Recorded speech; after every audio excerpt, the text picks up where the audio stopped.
What's up, everyone? Victoria here at popculture.com, joined in studio today by former NFL wide receiver Derrick Mason. Derrick, it is an absolute pleasure to have you here. Well, thank you for having me. I appreciate it. I feel like this is going to be a fun interview because you actually do broadcasting yourself in Nashville, Tennessee, don't you? Yes, I do. 102.5 The Game. Yeah. We have a morning show from 6 to 10, myself and Braden Gall. Yeah. So we go from 6 to 10, Monday through Friday. So you're morning drive. And you're not intimidated by all these Oh, no, not at all. It's a beautiful studio, though. I love it. Thank you.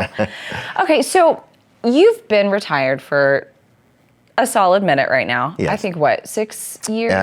It's going on 8 years. Going on 8, yeah. 8 years. Oh my Yes, God, time flies when you're having fun. What was that transition like for you coming out of the pros to just kind of everyday life? Well, I had this picture of me retiring.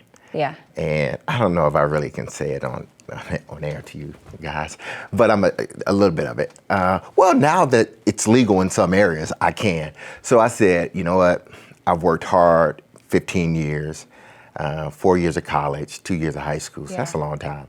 I said, what I'm going to do, the day I retire, I'm going to go home. I'm going to go in my basement, lock the door. Yeah. And I am going to enjoy just relaxing. Yeah. Whatever that means, a cocktail, I am just going to relax the whole day. Yeah. And then I'm going to start my retirement based upon that. It didn't happen that way. It didn't happen? No, How did it happen? Well, you know, when the year before I retired was the year that the NFL was, you know, the year before they were in a lockout. So we worked out the new collective bargaining agreement. And, you know, I knew, because I was a part of the talks, I knew eventually, once this go through, a lot of guys were going to be released, a lot of veteran guys. So I was prepared to be released based on my years I had been in the NFL, my salary. I knew eventually it was going to come. Yeah. Baltimore, I was in Baltimore at the time. They released me, which I had a wonderful talk with Ozzie Newsome, who was the general manager there at the time. So I contemplated on whether, you know, should I just call it quits? Or should I play one more year? So a few teams called, so I decided to go to the Jets. That whole thing was a debacle. The whole Jet situation was a debacle.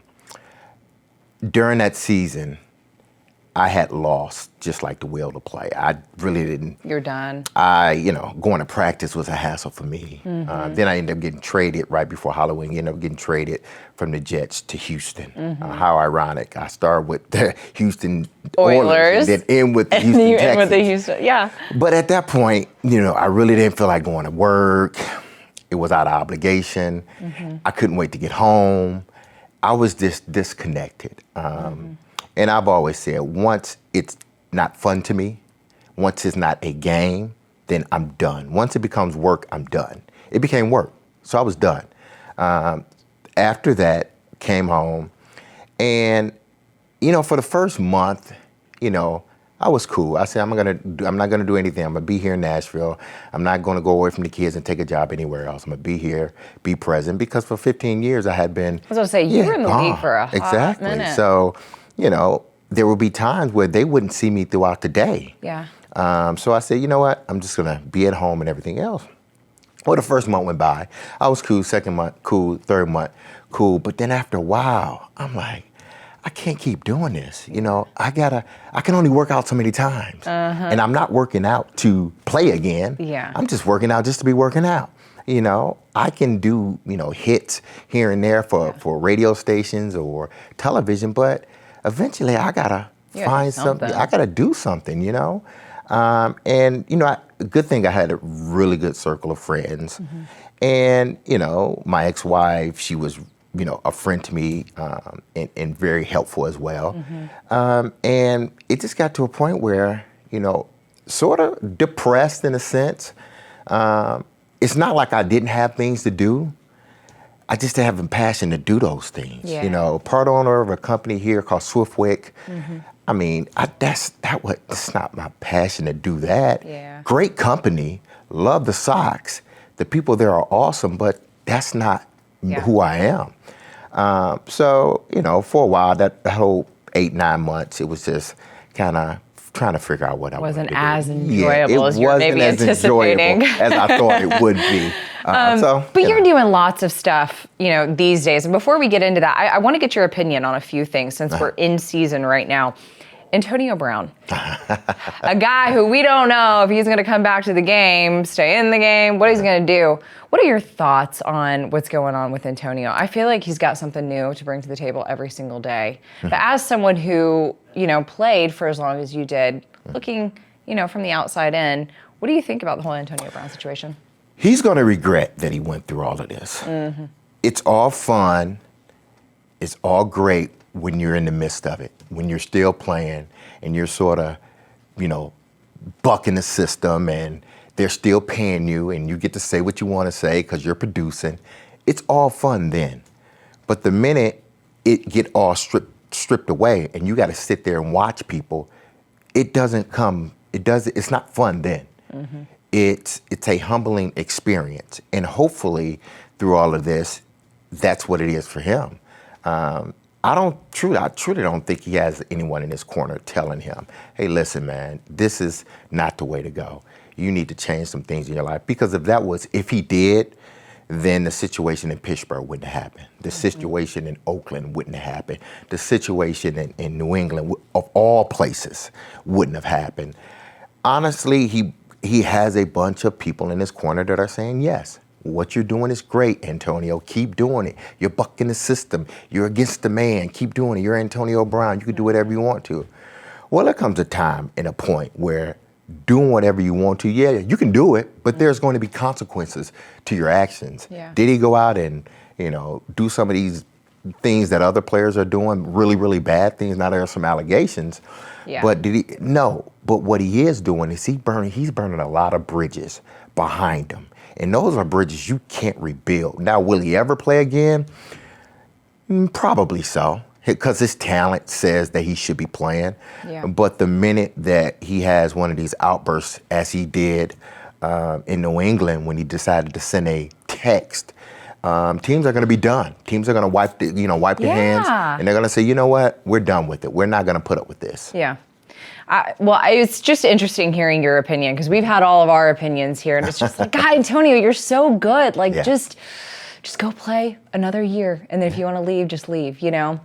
Well, maybe he needed, to be out of the game. He made an apology, and so I think that's kind of maybe what you were alluding to is like, I think once you step out of it, realize it's not so fun, you might realize like, okay, I'm gonna get back in the game. But it has to be a genuine. It does. One. It has to be a genuine one. And we don't know if it's genuine until somebody gives them an opportunity to play in the NFL again, which they will, I think. Yeah.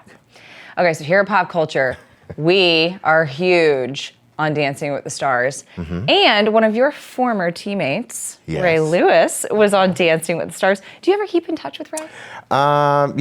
Through social media. Yeah. We've had him. I've talked with him a few times since my retirement. I congratulated him on his Hall of Fame induction, him being inducted to the Hall of Fame.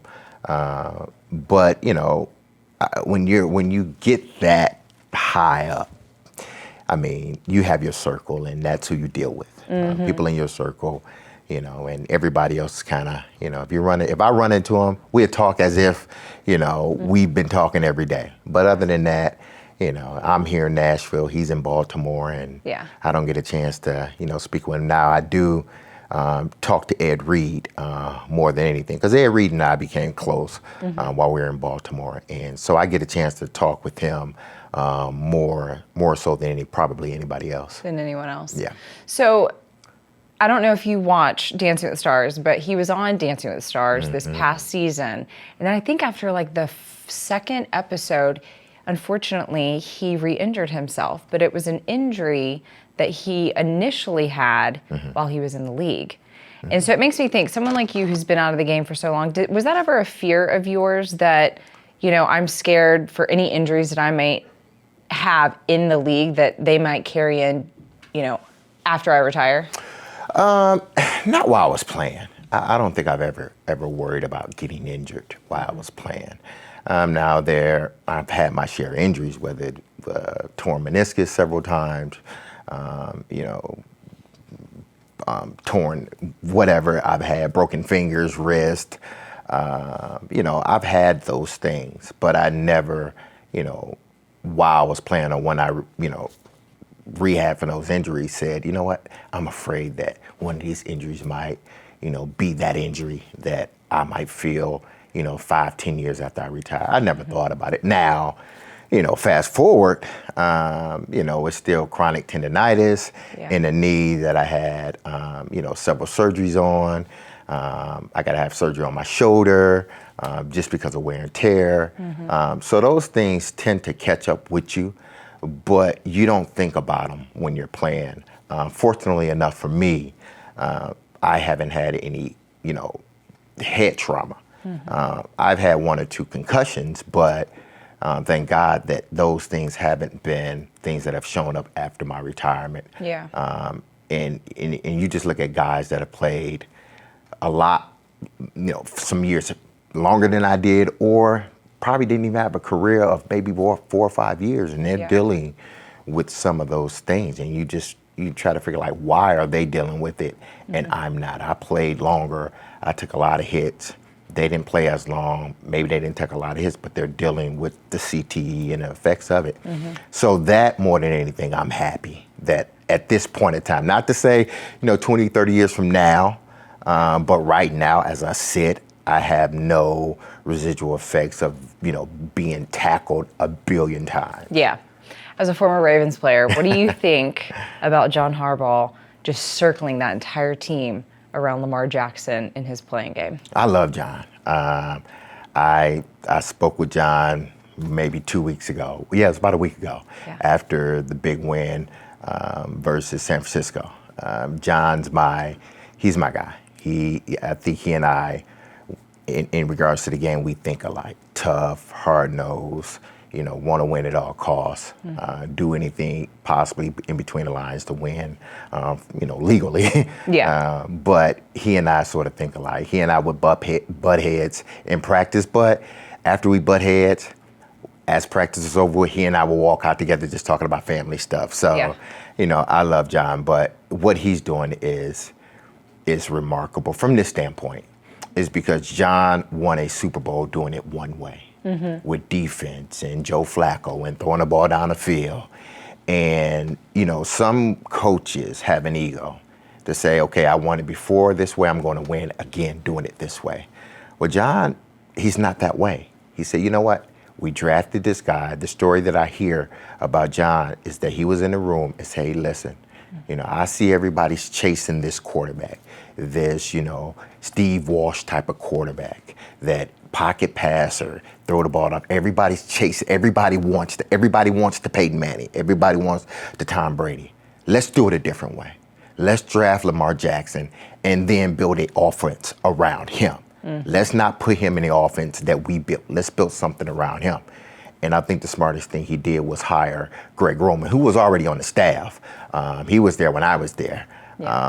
Greg Roman did something that probably not many offensive coordinators would want to do. He traveled around the U.S., going to different colleges, trying to figure out an offense for Lamar Jackson. And the offense he came up with is the offense you see now. And you haven't seen this type of offense in the NFL ever. They have reinvented what an offense looks like because they're doing it. It's almost like a wishbone type of thing. And everything is off of that. And it's hard for defenses to game plan against that. Even after having possibly another year, teams are going to go back and they're going to scout the film. I think even next year is going to be the same because to me, Lamar Jackson is getting better. He's getting better as a passer. And I said this on our show. I said, listen, once he becomes a consistent 65, 70% passer, the league is done because there's nothing you can do to stop this guy. The only thing that's going to stop him is injury. That's the only thing that's going to stop him. I just think it's incredible. It took a lot of people, I think a lot of people have to step back and be like, wow, he actually changed his entire get up just for one guy on the team that really wasn't even that looked at, I feel like, coming in. So it's just incredible. What do you, I just lost my train of thought because I'm just so like embedded in what we just discussed. Okay, so you're in retirement now. What are some things that you're doing today to kind of keep yourself busy? You actually did a dancing. Yeah, I did a Dancing with the Nashville Stars. You did a. Yes, and it was great. And you know, after that, I know a few other people that have done it, and they've come up to me and they say, you know, I'm doing Nashville Stars. I saw that you did it. Yeah. You know, how was it? You know, and it was great. It was wonderful. I didn't win, but it wasn't. I think a lot of it wasn't based upon how well you danced. It was because they were trying to raise money, and how much money did you raise and everything else. But I enjoyed the whole process. Yeah. And no injuries to report? No injuries to report. My dance instructor partner, she was wonderful.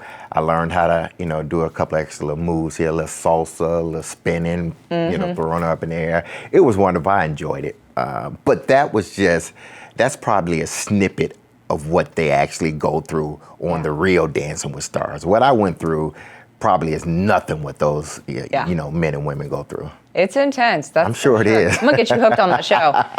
Do you have are there any wide receivers right now in the game that you've got your eye on? I love Julio Jones. I really do. When he came out, I said he's probably, at that point in time, I said he's probably the best receiver that I've seen come out in 15, 20 years because he combines speed, size, strength. And he runs routes. He's 6'2", 6'3", 6'4", somewhere around there, 6'3", 6'4", but he runs routes like he's 6 foot 5'11". He's able to drop his hips, get in and out of breaks, and accelerate. And then lo and behold, here comes another guy from Alabama, Amari Cooper. And when I saw watching Amari Cooper, I say hands down, and I've been watching football for a very long time. And there are guys there are guys that eventually become great, Hall of Fame guys. Yeah. But I don't think anyone has ever come out of college ready to play at the NFL level the way Amari Cooper did. Yeah. He too, he's 6'1", he's quick, he's fast, he understands the game, he knows how to read defenses. He's a natural hands catcher. His acceleration is just as good as anybody else's. He's not a 4'2" guy, a blazing speed guy, but you're not. He's sort of like the Jerry Rice. Doesn't have blazing speed, but you're not going to catch him from behind. Yeah.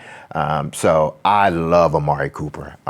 You know, if I can come back as somebody as a receiver, it would be Amari Cooper because the guy has it all. I love that. My last question for you. Any advice for any of the guys looking to maybe retire this year? Any advice for them? On how to just transition? Yeah, I would say, you know, think about it first. Really think about retirement.